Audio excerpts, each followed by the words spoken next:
ოფისიდან. თბილისის საკრებულომ დღეს დედაქალაქის მერიასა და ლიბერთი ბანკ შორის დადებული ხელშეკრულება გაასაჯაროვა. ეს სწორედ ის დოკუმენტია, რომელზეც ქალაქის მერი დავით ნარმანია ამბობდა, რომ შესაძლოა ბანკსა და მერიის ყოფილ მაღალჩინოსნებს შორის კორუფციულ გარიგებასთან ჰქონდეს საქმე. ლიბერთის წარმომადგენლებმა დღეს საკრებულო ისე დატოვეს, რომ ჟურნალისტებთან კომენტარი არ გაუკეთებიათ.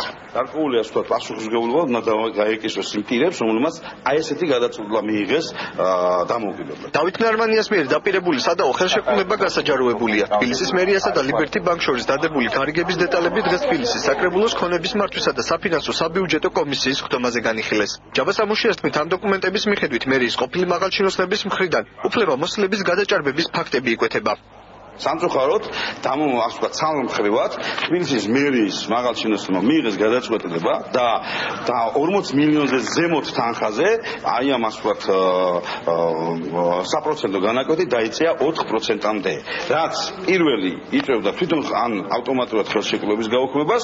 თბილისის მერიასა და სააქციო საზოგადოება ლიბერთი ბანკ შორის ხელშეკრულება 2010 წლის 26 აპრილს გაფორმდა. დოკუმენტების თანახმად ანგარიშზე არსებულ თანხებზე მერია წლიური სარგებლის სახით 16.5% იღებდა, თუმცა 2013 წლის 17 აპრილს ხელშეკრულებაში ცვლილებები შევიდა და მერიის წლიური სარგებელი 4%-მდე შემცირდა.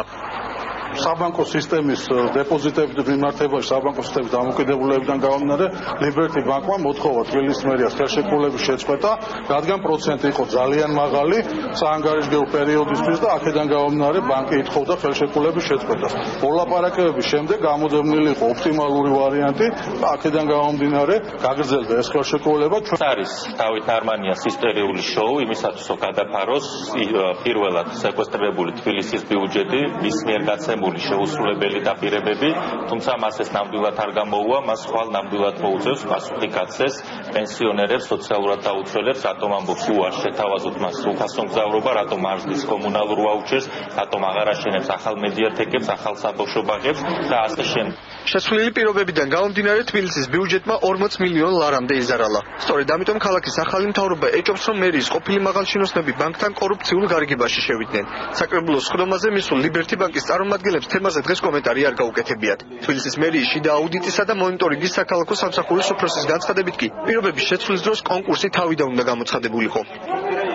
ჩვენ მივიღეთ მარტივი სურათი, როცა საკონკურსო პირობებით გაფორმებულ ხელშეკრულებაში კონკურსის პირობების გარეშე შევიდა ცვლილება, რომელმაც მერია ჩააყენა 4-ჯერ უფრო უარეს პირობებში, თუ კი თანხებზე ვილაპარაკებთ. 16%-სა და 4% შორის არის ძალიან დიდი სხვაობა.